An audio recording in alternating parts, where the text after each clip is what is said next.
Vamos ler juntos Filipenses capítulo de número 2, e depois dessa leitura, cada um levante a Deus o clamor que Ele coloca em seu coração. Filipenses capítulo 2. Se há, pois, alguma exortação em Cristo, alguma consolação de amor, alguma comunhão do Espírito, se há entranhados afetos e misericórdias, completai a minha alegria, de modo que penseis a mesma coisa, tenhais o mesmo amor, sejais unidos de alma, tendo o mesmo sentimento. Nada façais por partidarismo ou vanglória, mas por humildade, considerando cada um os outros superiores a si mesmo. Não tenha cada um em vista o que é propriamente seu, senão também cada qual o que é dos outros. Tende em vós o mesmo sentimento que houve também em Cristo Jesus. Pois ele, subsistindo em forma de Deus, não julgou como usurpação o ser igual a Deus. Antes, a si mesmo se esvaziou, assumindo a forma de servo, tornando-se em semelhança de homens, e reconhecido em figura humana, a si mesmo se humilhou, tornando-se obediente até a morte, e morte de cruz. Pelo que também Deus o exaltou sobremaneira e lhe deu o nome que está acima de todo nome, para que ao nome de Jesus se dobre todo joelho nos céus, na terra e debaixo da terra, e toda língua confesse que Jesus Cristo é Senhor, para a glória de Deus Pai. Assim, pois, amados meus, como sempre obedecestes, não só na minha presença, porém, muito mais agora na minha ausência, desenvolvei a vossa salvação com temor e tremor, porque Deus é quem efetua em vós, tanto o querer como o realizar, segundo a sua boa vontade. Fazei tudo sem murmurações nem contendas, para que vos torneis irrepreensíveis e sinceros, filhos de Deus inculpáveis, no meio de uma geração pervertida e corrupta, na qual resplandeceis como luzeiros no mundo, preservando a palavra da vida, para que, no dia de Cristo, eu me glorie de que não corri em vão, nem me esforcei inutilmente. Entretanto, mesmo que seja eu oferecido por libação sobre o sacrifício e serviço da vossa fé, alegro-me e com todos vós me congratulo. Assim, vós também, pela mesma razão, alegrai-vos e congratulai-vos comigo. Espero, porém, no Senhor Jesus, mandar-vos Timóteo o mais breve possível, a fim de que eu me sinta animado também, tendo conhecimento da vossa situação. Porque a ninguém tenho de igual sentimento que sinceramente cuide dos vossos interesses, pois todos eles buscam o que é seu próprio, não o que é de Cristo Jesus. E conheceis o seu caráter provado, pois serviu ao Evangelho junto comigo como filho ao Pai. Este, com efeito, é quem espero enviar, tão logo tenha eu visto a minha situação. E estou persuadido no Senhor de que também eu mesmo brevemente irei. Julguei, todavia, necessário mandar até vós Epafrodito, por um lado meu irmão, cooperador e companheiro de lutas, e por outro, vosso mensageiro e vosso auxiliar nas minhas necessidades, visto que ele tinha saudade de todos vós e estava angustiado, porque ouvistes que adoeceu. Com efeito, adoeceu mortalmente. Deus, porém, se compadeceu dele, e não somente dele, mas também de mim, para que eu não tivesse tristeza sobre tristeza. Por isso, tanto mais me apresso em mandá-lo, para que, vendo-o novamente, vos alegreis, e eu tenha menos tristeza.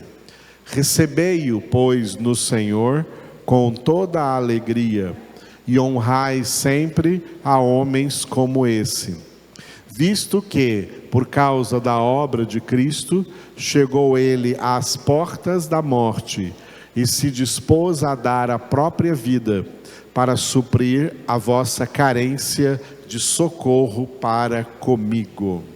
O tema que nós vamos meditar nessa noite, na Epístola de Paulo aos Filipenses, é esse que vocês têm aí no slide, repita depois de mim: altruísmo espiritual. Muito bem, vamos ver esse tema.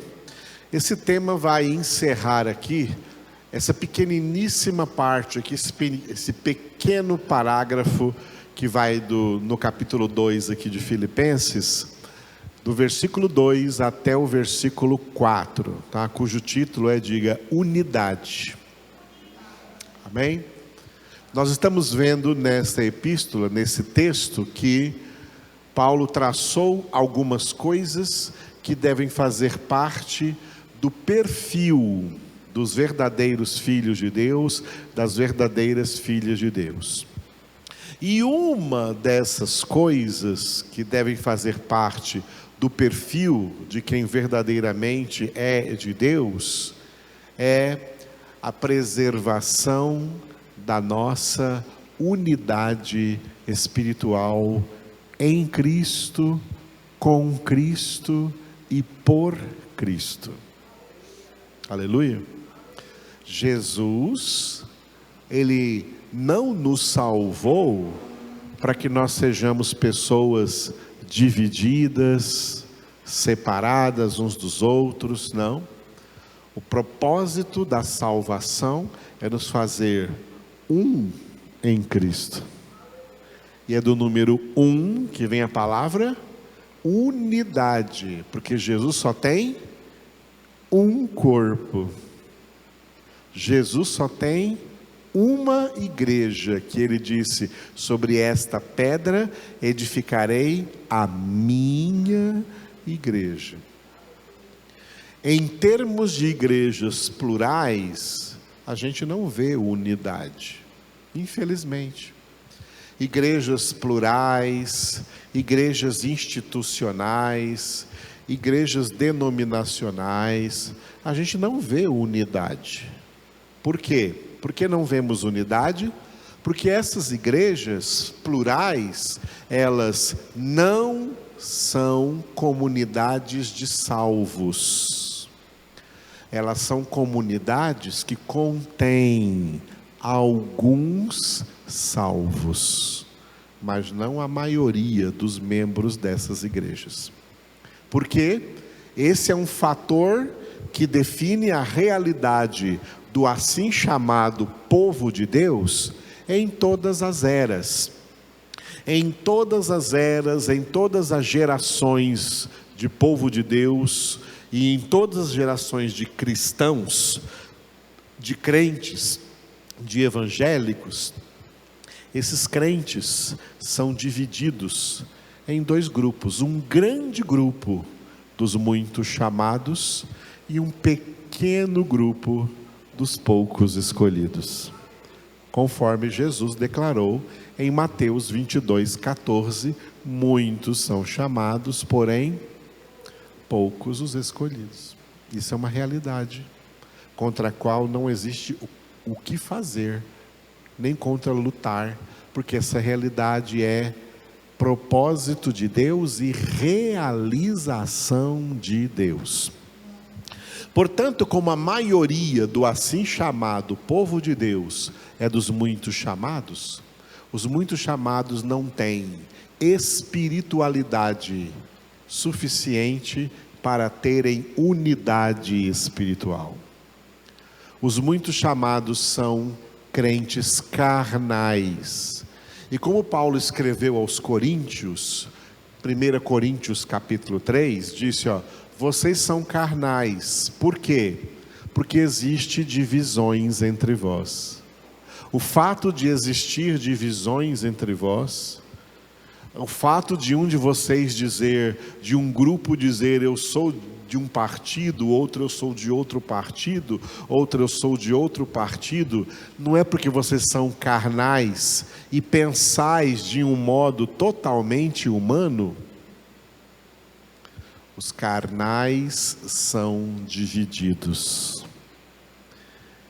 Os poucos escolhidos, apesar deles estarem fisicamente, localmente separados, porque estão espalhados aí no meio de todo esse sistema denominacional cristão, mas eles têm união de espírito, união espiritual em Cristo, não uma união, não uma unidade construída por homens. Homens não constroem essa unidade, mas uma unidade construída por Deus, uma unidade espiritual, no qual eles têm o mesmo pensamento, porque só os poucos escolhidos são de fato corpo de Cristo.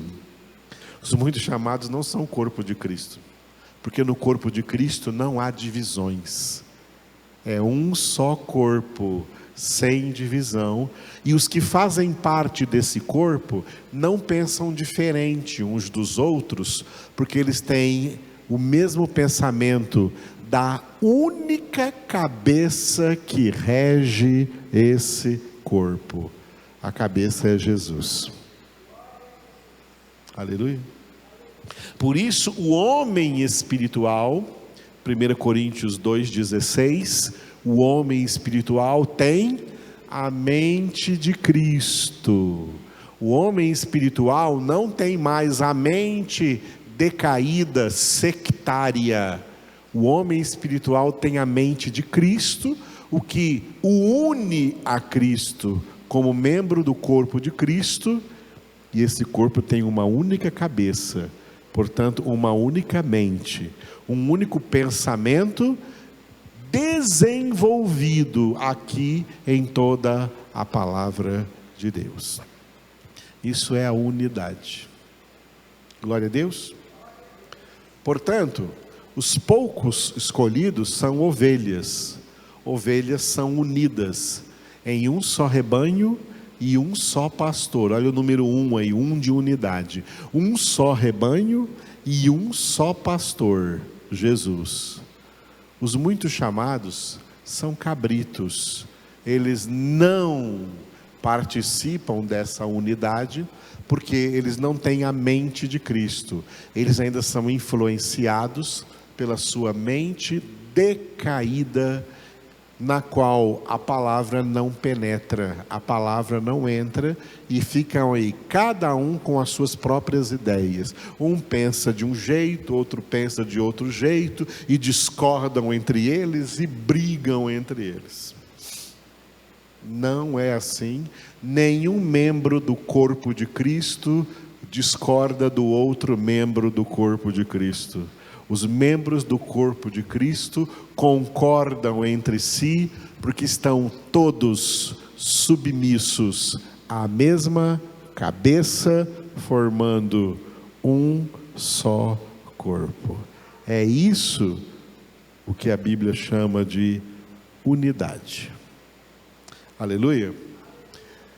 Essa unidade foi descrita aqui nesses 3 versículos, versículos 2, 3 e 4, em 3 aspectos importantes. O primeiro nós vimos no versículo 2, diga, união de alma. O segundo nós vimos no versículo 3, na semana passada, quarta-feira passada. Diga, mútua consideração. Uns consideramos os outros porque somos unidos de alma. Uns levamos os outros, cada um de nós leva os outros em ótima, em excelente consideração, porque estamos unidos de alma pelo Senhor. Aleluia. E hoje no versículo 4, vamos ver, diga, altruísmo. Aí está só altruísmo, mas o nosso tema geral é altruísmo espiritual, ok? Muito bem, esse versículo 4 então, cujo título é altruísmo, está aí, ó.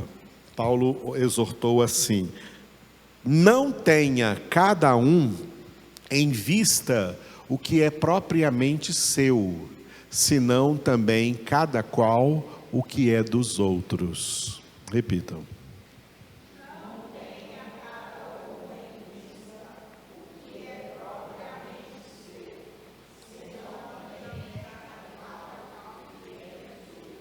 Aleluia. Resumindo, esse versículo está dizendo: olha, não fica olhando só para você e suas necessidades, não. Olha para os outros, considera os outros também e as necessidades deles. O que é isso? Isso é altruísmo. Altruísmo é o contrário de egoísmo. Egoísmo, tá?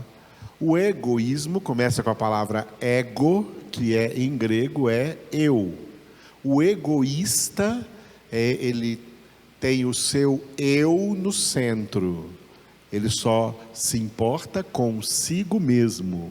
Os outros não interessam. Ele se importa com os outros enquanto esses outros trazem para ele alguma vantagem. Se algum desses outros deixa de trazer para ele vantagem, ou até começa a trazer prejuízo, ele descarta. Porque ele só pensa em si mesmo. É o homem centrado em si mesmo. Foi desse jeito que todos os homens ficaram, porque Romanos 3:23, todos pecaram e carecem da glória de Deus. Uma das fortíssimas características de todo pecador, sem exceção, é o egoísmo natural.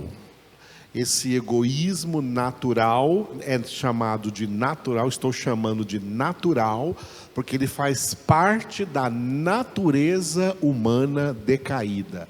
É próprio da natureza humana decaída ser egoístas. Pensar só em si mesmo e não nos outros. Ter a si mesmo no centro e querer ser o centro de tudo e de todos. Querer ser o centro das atenções. Eu no centro, eu quero tudo girando ao meu redor. Até Deus tem que girar ao meu redor e fazer o que eu quiser. Isso é o egocentrismo, tá?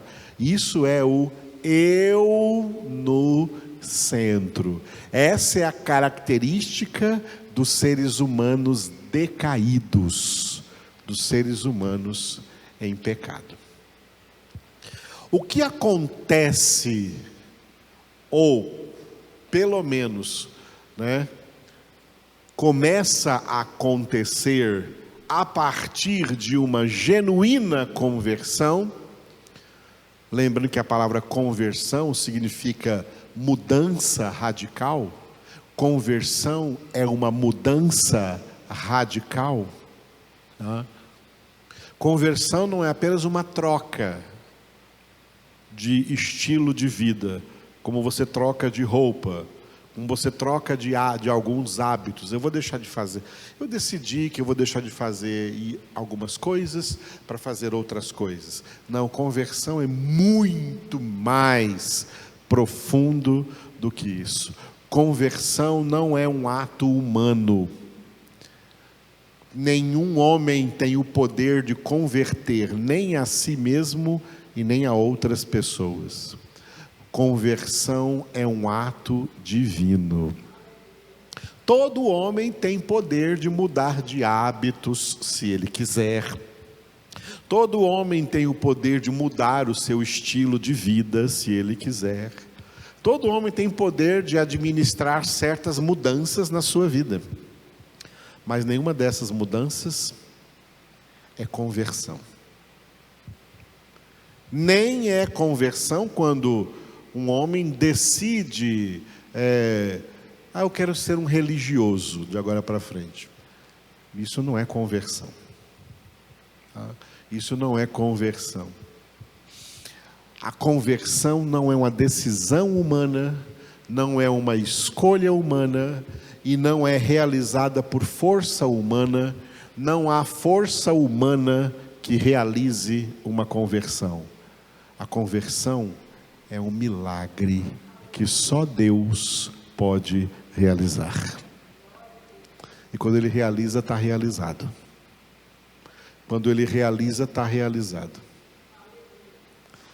A conversão foi chamada no Novo Testamento por duas ilustrações. Uma ilustração foi a de Jesus.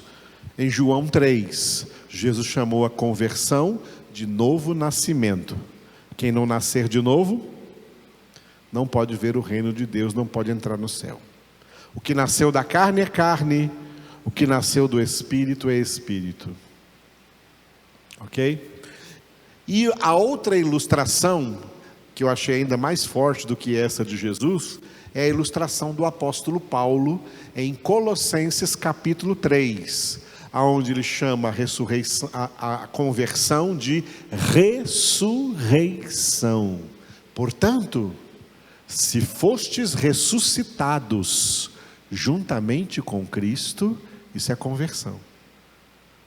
A conversão é uma ressurreição espiritual. Isso é mais forte até do que um novo nascimento. A conversão é um novo nascimento, mas a conversão esse novo nascimento é uma verdadeira ressurreição espiritual, porque as pessoas que não são convertidas estão espiritualmente mortas. Como Paulo disse no início de Efésios capítulo 2, vós estáveis mortos em vossos delitos e pecados, e Deus vos deu vida juntamente com Cristo. Dar vida a quem estava morto é ressuscitar, é ressurreição. Por isso que a conversão não é um ato humano, porque nenhum homem pode se auto-ressuscitar. Um morto pode ressuscitar a si mesmo? Só Deus pode ressuscitar, como de fato Deus vai ressuscitar todos os mortos, os justos para a vida eterna e os ímpios para a perdição eterna, para a condenação eterna. Todos serão ressuscitados por Deus. Ressurreição é uma obra que só Deus opera. Glória a Deus. E mesmo que a gente seja usado como instrumento de Deus, digamos, para ressuscitar um morto, eu já vi isso acontecer. Ou qualquer outro milagre, somos instrumentos de Deus para operar qualquer outro milagre, não podemos ficar dizendo por aí que fomos nós que realizamos o milagre. Foi Deus quem fez através de nós. De nós mesmos, não poderíamos nada. Jesus disse, sem mim, nada podeis fazer, João 15:5. Sem mim nada podeis fazer. Portanto, uma ressurreição é um ato divino.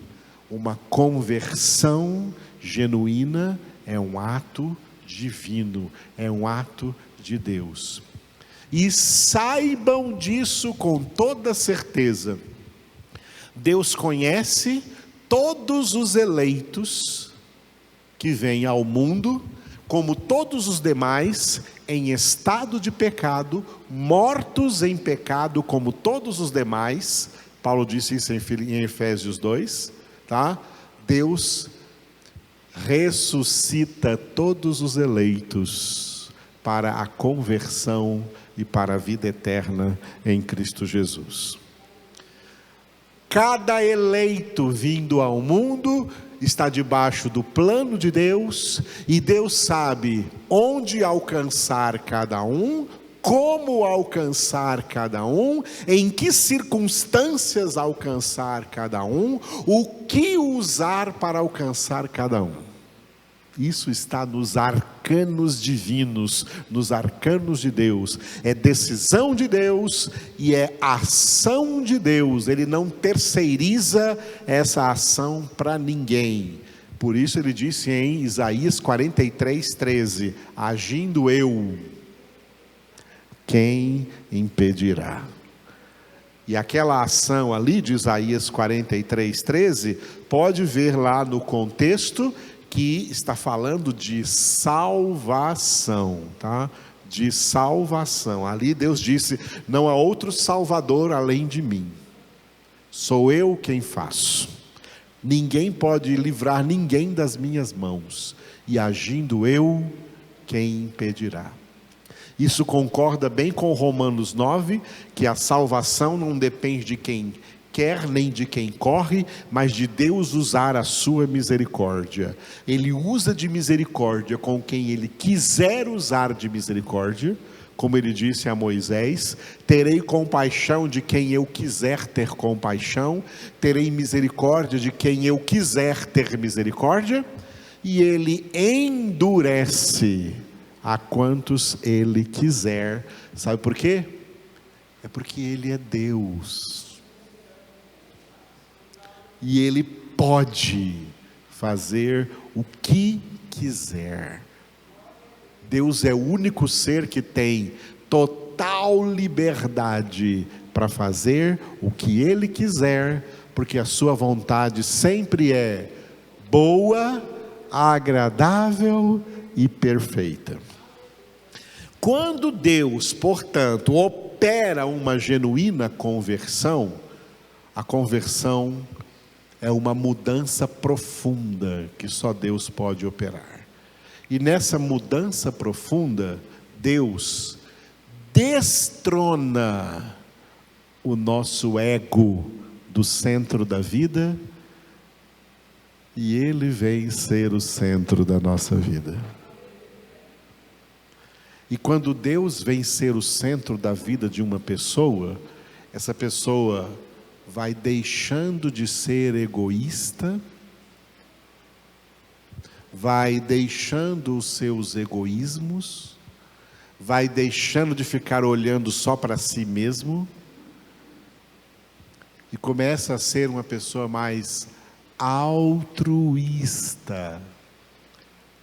Essas primeiras letras ali do altruísmo vêm do grego alter, que traduzido para o português é outro. Ego é eu, alter é outro. Alter constrói a palavra altruísmo. Nós começamos a olhar para os outros. Sabe de que forma? Da mesma forma que Deus olhou para nós. Que Deus olhou para nós. Nós começamos a olhar para os outros da mesma forma que Deus olhou para nós. Agora, isso que eu estou definindo para vocês se chama altruísmo espiritual. Porque existe uma coisa aí no mundo, tá? Que se chama altruísmo natural. O altruísmo natural, ele é um altruísmo carnal. Ele é um altruísmo humano, e como todo ser humano é decaído, esse altruísmo também é decaído, porque ele não é um altruísmo espiritual. Somente convertidos poderão ter altruísmo espiritual, os outros não. Quem não é convertido pode ter um altruísmo que não é uma coisa má, altruísmo é uma coisa boa. Quem disse que pessoas convertidas não têm coisas boas? Pessoas convertidas têm sentimentos bons, não é só ruim. Pessoas convertidas têm amor natural. Pega lá o fruto do Espírito, pessoas não convertidas têm aquilo tudo também, mas não espiritual. Não é fruto do Espírito. Eles têm amor natural, eles têm alegria natural, eles têm paz natural. A paz sobrenatural é Jesus, Jesus é a nossa paz. A paz espiritual é Jesus. Eles têm uma paz que não é Jesus, é uma paz natural, é um sentimento natural, uma condição humana natural, e como é natural, é decaída. Muita gente não convertida tem muita longanimidade natural. Muita gente não convertida tem uma bondade natural, uma benignidade natural, tem fé natural. Lembra que eu já preguei aqui a diferença entre fé natural e fé sobrenatural. E muita gente tem mansidão natural, né? Eu até aprendi uma palavra aqui em Goiás, né? Em São Paulo a gente não usa essa palavra. Puxa, fulano é manso, né? É claro que falam isso pejorativamente, mas a mansidão natural. Então, as mesmas características espirituais que somente os convertidos podem ter, as pessoas não convertidas podem ter essas características, só que elas não serão espirituais, serão características naturais. Por isso que o altruísmo natural, ele é bom para a humanidade. Como todas as características boas, naturais, que os seres humanos têm, são boas para a humanidade em si, mesmo que seja uma humanidade sem Deus, mesmo que seja uma humanidade em pecado. É muito bom que os próprios homens, sem Deus, sem espiritualidade, tenham um determinado equilíbrio entre bondade natural e maldade natural. Tem um equilíbrio entre egoísmo, que é natural, e um altruísmo também, que é natural.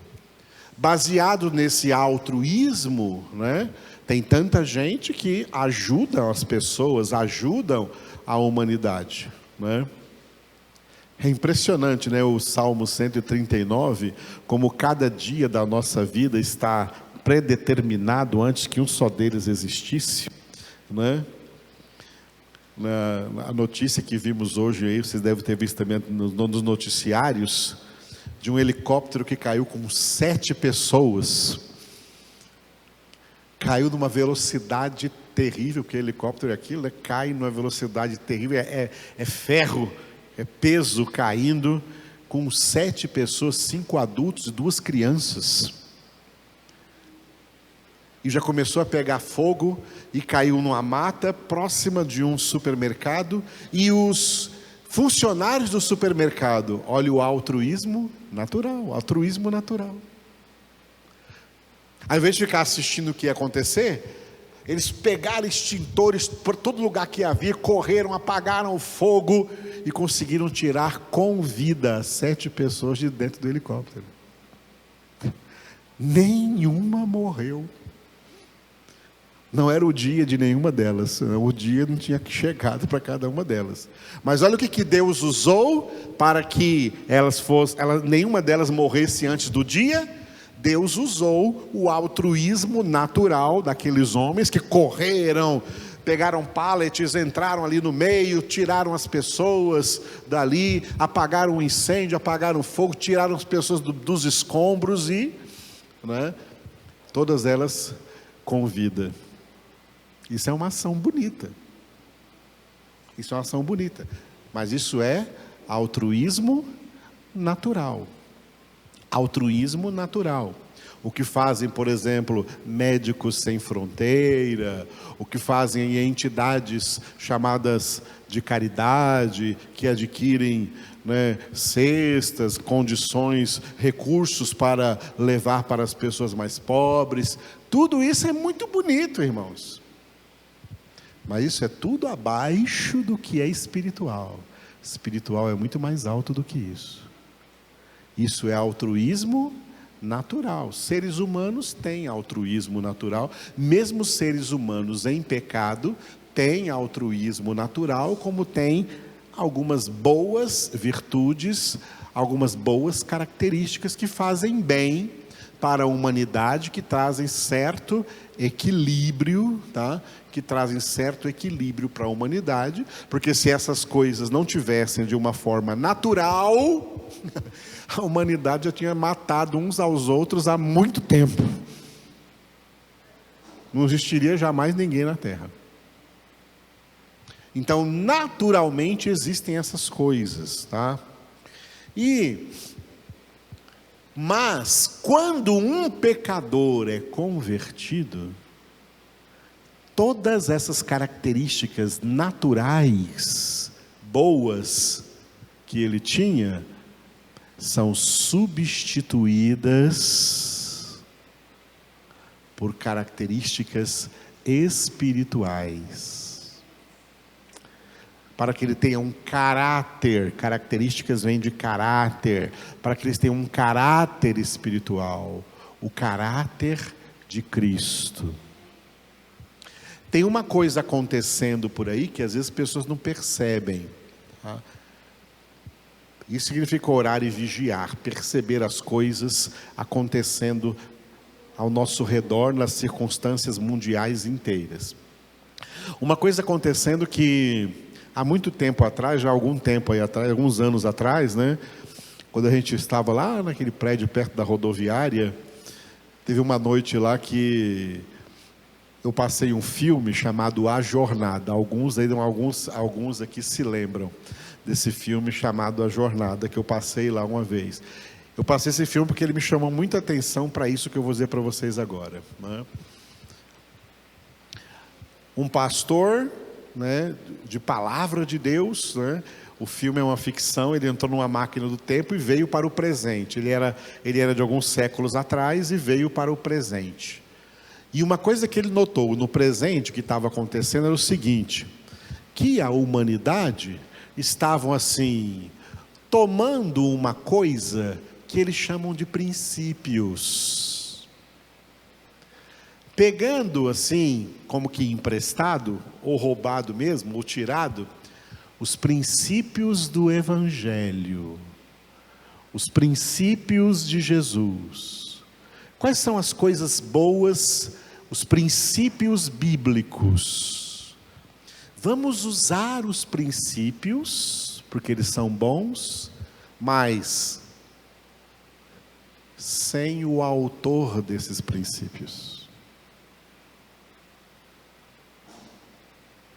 Vamos exaltar os princípios que são bons, vamos louvar os princípios que são bons, vamos elogiar os princípios que são bons, vamos aplicar na sociedade os princípios que são bons, mas ninguém fala nada sobre o autor desses princípios. Não exaltem o autor desses princípios. Então vamos ser pessoas boas, vamos ser pessoas caridosas, vamos ser pessoas altruístas, vamos ser pessoas que fazem o bem, mas não vamos dizer que nada disso é de Jesus, não. Vamos exaltar só os princípios. Só os princípios. Pega os princípios de Jesus, mas sem Jesus. Pega os princípios bíblicos, mas sem a Bíblia. Pega os princípios evangélicos, mas sem o Evangelho. Amados, isso é uma das terríveis artimanhas de Satanás. Porque a pessoa não convertida, que tem uma bondade natural, quem vai ser louvado por essa bondade ou pelos atos de bondade que ela fizer? Quem vai ser louvado? Ela vai ser louvada. Qualquer pessoa que tiver um altruísmo natural, que olha para os outros, mas é só um princípio bonito e bom, mas sem Cristo, quem vai ser louvado pelos atos altruístas dessa pessoa? Ela. Ela que vai ser louvada. Essa é a radical diferença entre os princípios naturais e os princípios espirituais. Quando esses princípios são espirituais, quando esse altruísmo é espiritual, é isso que Paulo está falando aqui, então, eu não cuido dos outros para que eu seja exaltado, não. Eu cuido dos outros. Sabe por quê? Sabe como? Isso aqui é muito profundo. Eu cuido dos outros como se eu estivesse cuidando do próprio Jesus.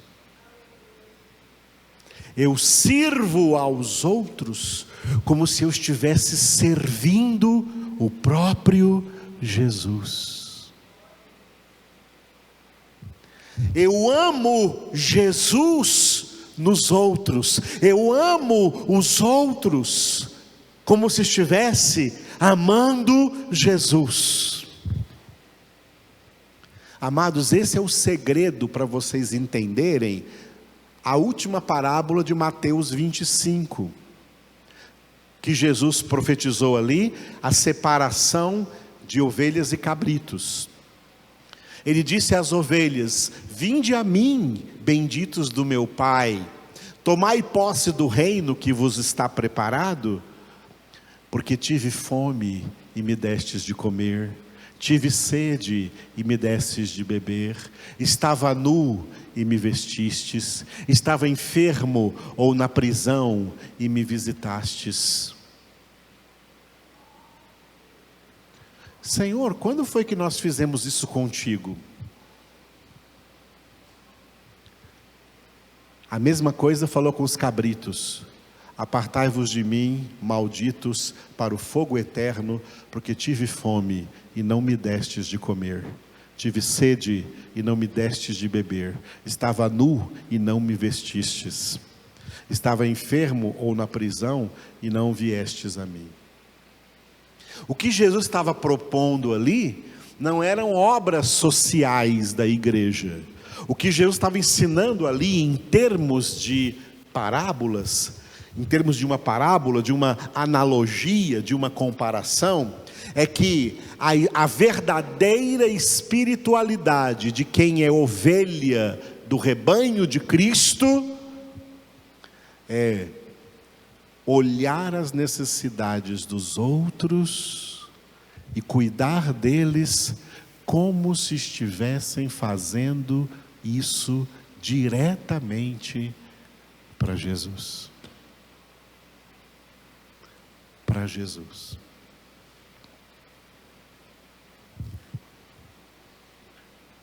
Essa é uma tremenda característica de profundidade espiritual que Deus quer ver nas nossas vidas. Por quê? Não tenha cada um em vista o que é propriamente seu. Sabe por quê? Porque o que é nosso, Jesus já tomou para si, para Ele cuidar. O que é meu, eu não preciso me preocupar, Jesus está cuidando. O que é para você, não precisa se preocupar, Jesus está cuidando.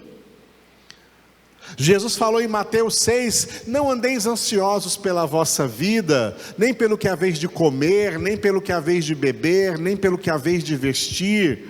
Olha as aves do céu, não semeiam nem ceifam, e vosso Pai Celestial as alimenta. Olha olha as flores do campo, não tecem, não costuram, mas eu vos digo que o próprio Salomão, no auge da sua glória, não se vestiu como nenhuma delas. Olha a erva do campo, que hoje cresce e amanhã é lançada ao fogo.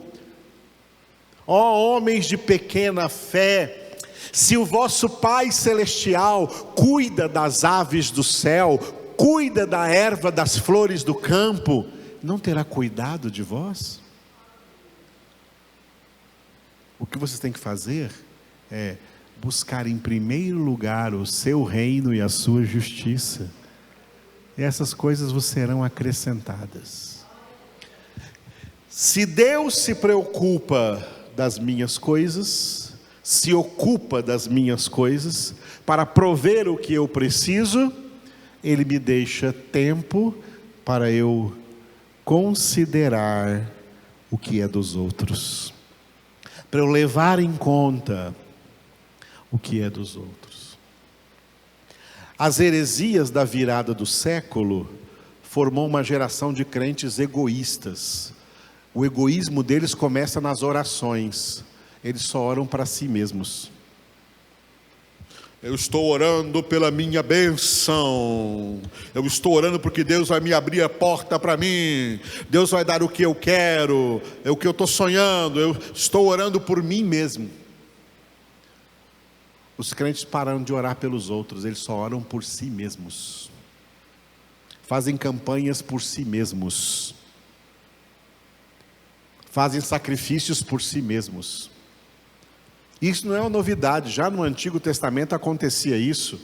Lá no Isaías 58, Deus fala: quando vocês estão jejuando, para quem vocês estão jejuando? É para mim ou é para vocês mesmos? É em minha honra ou é só por causa de vocês mesmos?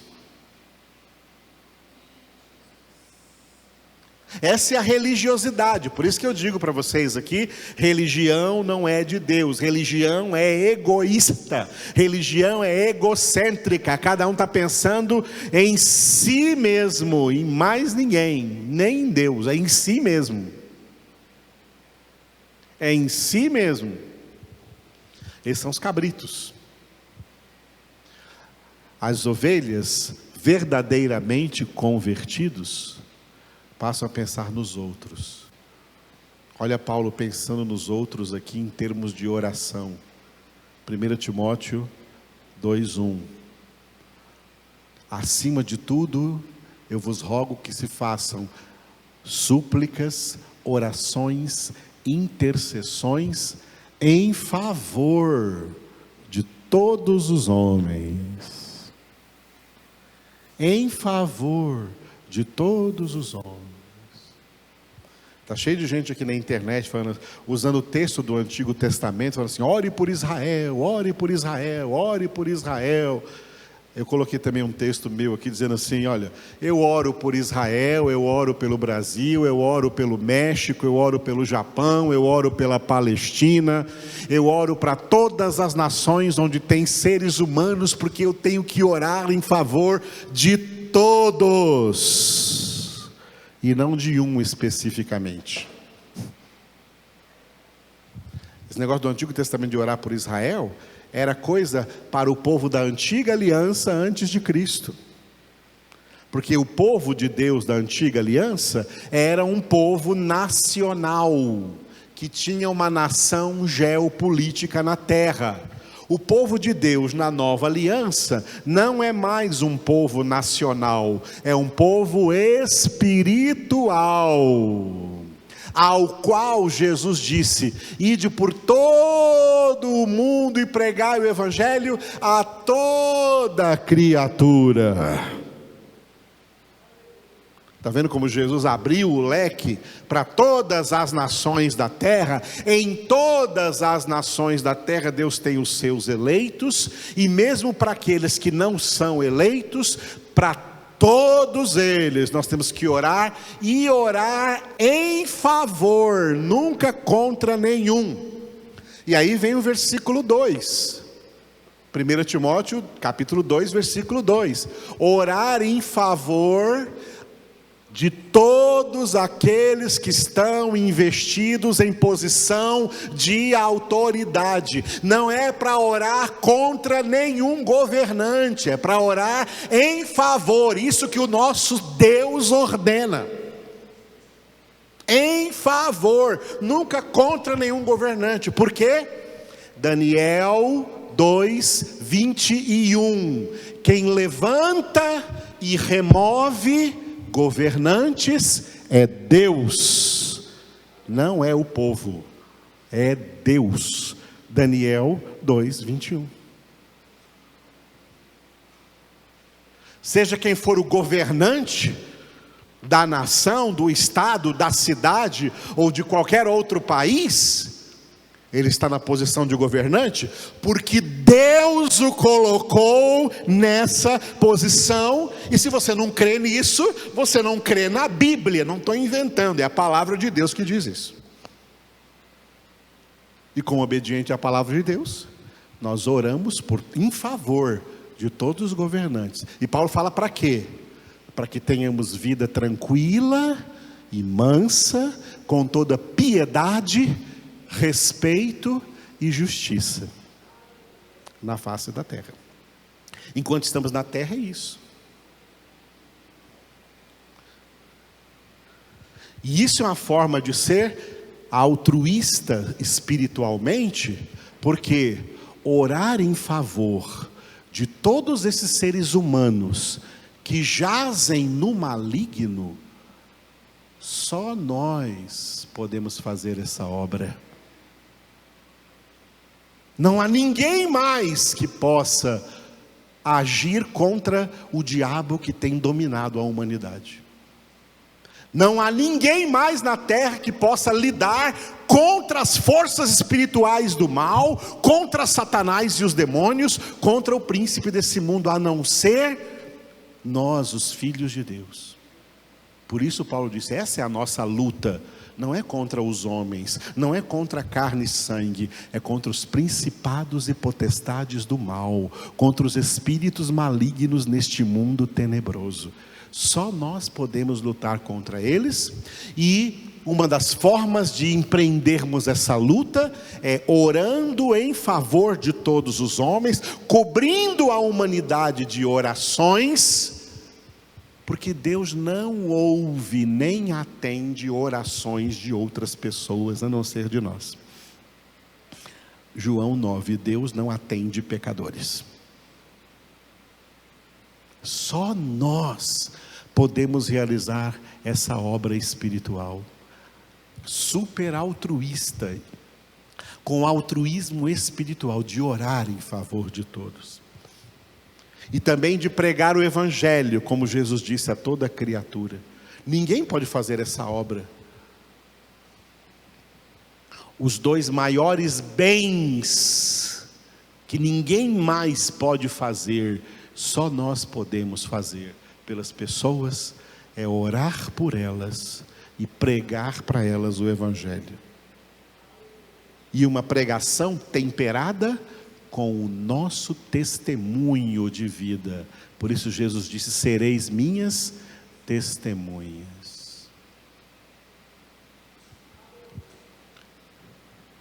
Altruísmo, amados. Isso é altruísmo espiritual.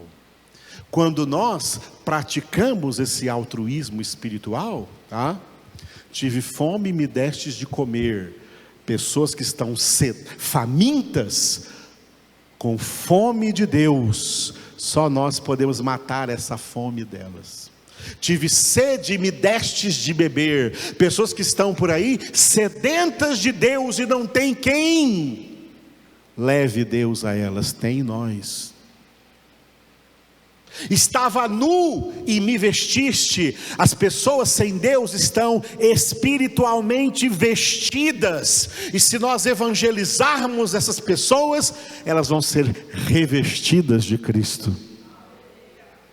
Estava preso e viestes a mim. As pessoas sem Cristo estão presas nas garras do diabo, e nós temos poder de expulsar o diabo e de, pela pregação do Evangelho, oferecer libertação a essas pessoas. Estava enfermo e viestes a mim. As pessoas não convertidas estão enfermas da pior doença, que se chama pecado. E nós temos aqui na palavra a solução. Vós estáis limpos pela palavra que eu vos tenho falado. As igrejas que perderam o foco espiritual pensam que nós temos que sair por aí fazendo obras sociais da igreja. Não, preocupa com obras sociais não, amados. Os ímpios fazem obras sociais melhor do que nós, deixa eles fazerem. A nossa obra é muito acima de obras sociais. A nossa obra é uma obra que ninguém pode fazer, é espiritual. É por isso que nós estamos aqui nessa terra, em nome de Jesus. Por isso, para de olhar para si mesmo e vai olhar para Jesus. Corre a carreira que está proposta, olhando firmemente para Jesus. Jesus é a palavra, meditando na palavra, e essa palavra vai te ensinar a ser espiritualmente altruísta, a pensar no outro. Nós não estamos aqui para condenar homem nenhum. Nós não estamos aqui para execrar homem nenhum, pecador nenhum. Estamos aqui para amá-los. Jesus mandou amar até os inimigos. Não que nós temos inimigos, mas eles é que são de nós, porque nós somos de Cristo. Amai os vossos inimigos, fazei o bem aos que vos odeiam, orai pelos que vos perseguem, abençoai-os e não os amaldiçoeis. Isso não são apenas princípios, isso é Jesus quem ordenou. E nós fazemos isso por Cristo, com Cristo e em Cristo. Aleluia. Essa é a profundidade do caráter que Deus quer ver sendo formado em cada um dos seus filhos e filhas.